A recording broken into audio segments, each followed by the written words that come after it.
So I heard a story as a school child about Abraham, the biblical character Abraham, that is widely known among my Jewish friends and almost unheard of among my non Jewish friends. I was in seventh grade before I realized that it's not actually in the Bible.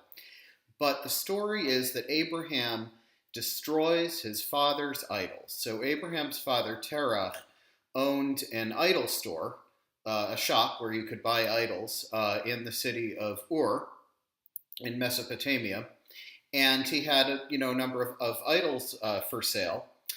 And the simple version of the story is Abraham smashed all the idols. That Abraham is the iconic Jewish iconoclast, somebody who breaks idols, and that's part of the Jewish personality of Abraham in Jewish culture, that he sort of rebels and does this thing. So the original story is quite fabulous. Abraham, one day, his father goes out on an errand and puts Abraham in charge of the store. And a lady comes to offer a sacrifice to the idols in the store. And what Abraham does is he takes a stick, smashes all of the idols to pieces except for the biggest one, puts the stick in the hand of the biggest idol, and so his father comes back and says, "What happened here?" And Abraham says, "Well, the idols had a fight over the sacrifice, and the biggest one smashed all the other ones and took the sacrifice for itself."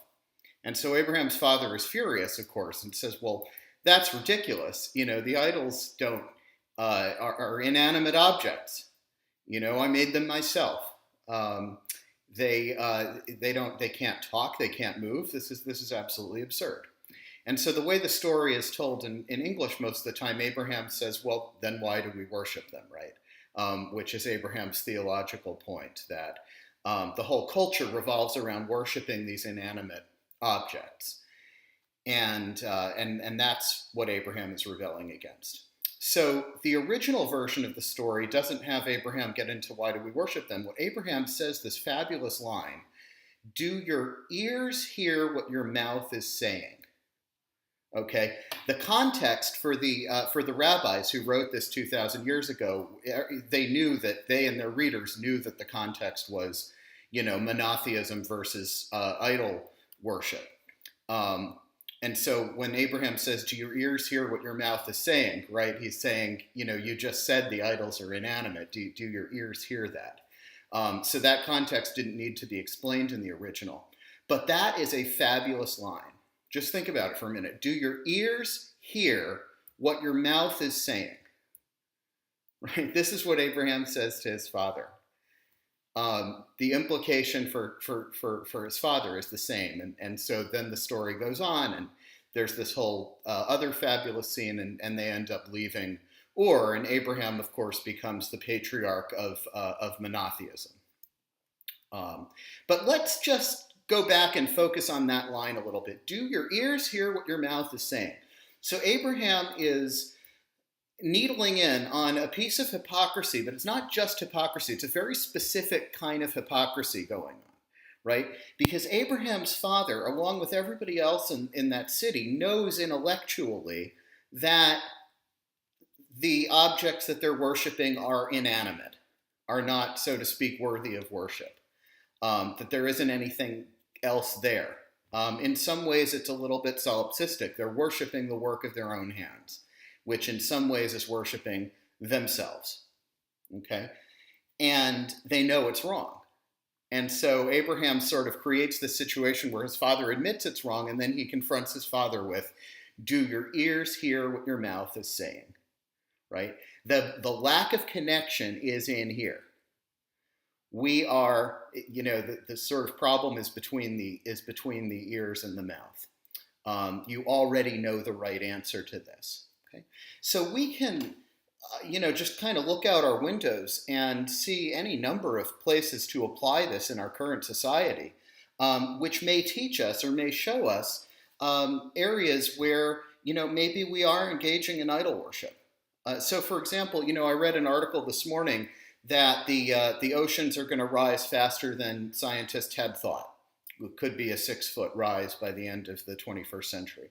Number of feet is irrelevant. In any case, the seas are rising. If you live on the coast, you're probably in trouble.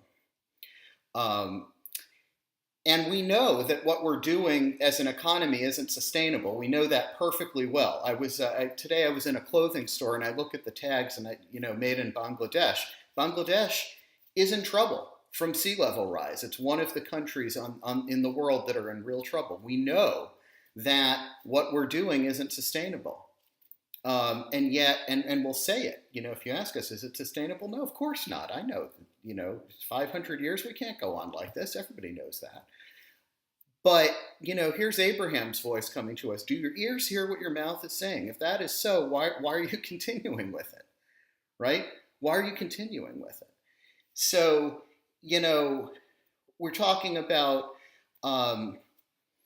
we've had this this past week, a couple of weeks, the Me Too, hashtag Me Too kind of meme, where women are coming forward and talking about how the sexism of our society results in them being harassed, sexually assaulted, and worse. And we're hearing really just horrific stories and a horrifying number of them. Some are surprised at that. And we are, and we're once again confronted. Well, we know that's wrong, right? We know that it's going on. Don't tell me you don't know that it's going on. We know that it's going on in our offices. We know it's going on in our, elected representatives' halls of government.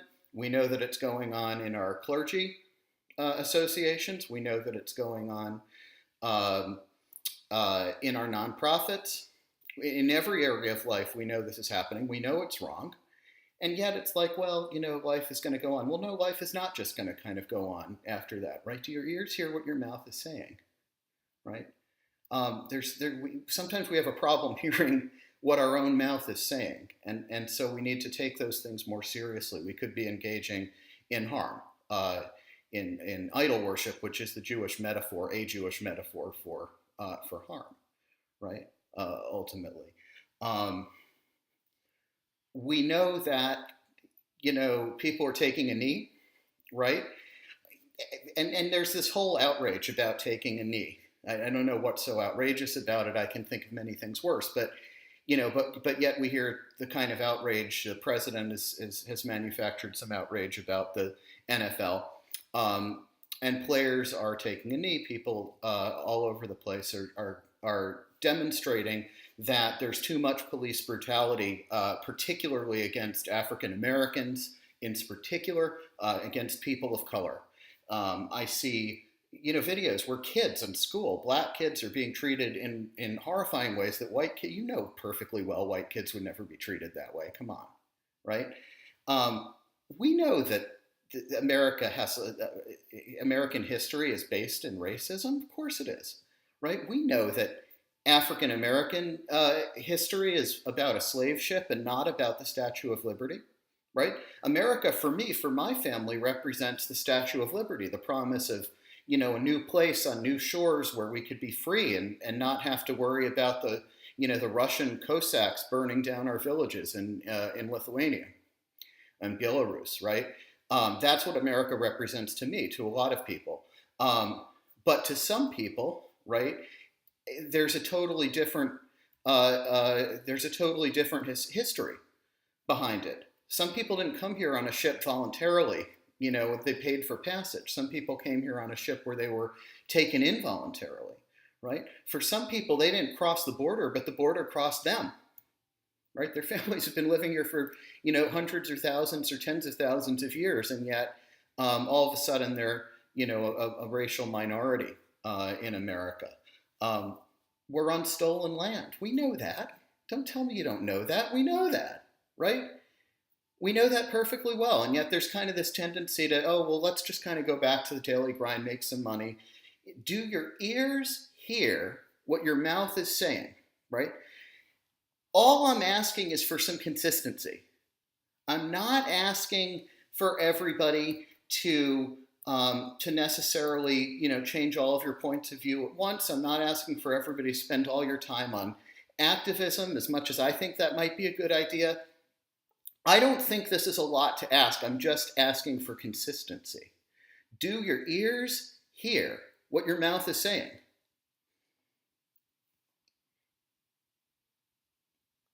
Are you acting in a way that is consistent with what you know, with what you don't need me to tell you? Maybe to remind. I think the job of a rabbi or any kind of person in religious ministry is often to remind, but hopefully not to tell, because we're talking about things that all of us already know that aren't really on the table in dispute in any way, right? We're not talking about anything controversial. We're talking about information that's available to all of us and that we all know. We have a lot of repentance to do as a society, right? We have a lot of repentance for a bloody history that just doesn't live up to the ideals that we profess. We need to change the way our economy is going, or the world isn't going to be here in the same way that it's here now, right? Let alone the prospect of war. Right? All I'm asking is for everybody to act according to the information you already know. And when that voice comes to say this isn't sustainable, this isn't right, you already know that perfectly well. All I'm asking is for your ears to hear what your mouth is saying, for your brain to process what your mouth is willing to confess is true. And I think if we're able to do that together, we'll be in a much better place. And at least we won't be deluding ourselves. We can go on from there, figure out the best way forward together. Once we're on the same page with what's true. So that's a word of Torah for this week. Thank you very much. I'm Rabbi Jeremy Scher, Oakland, California, and I'll see you next time.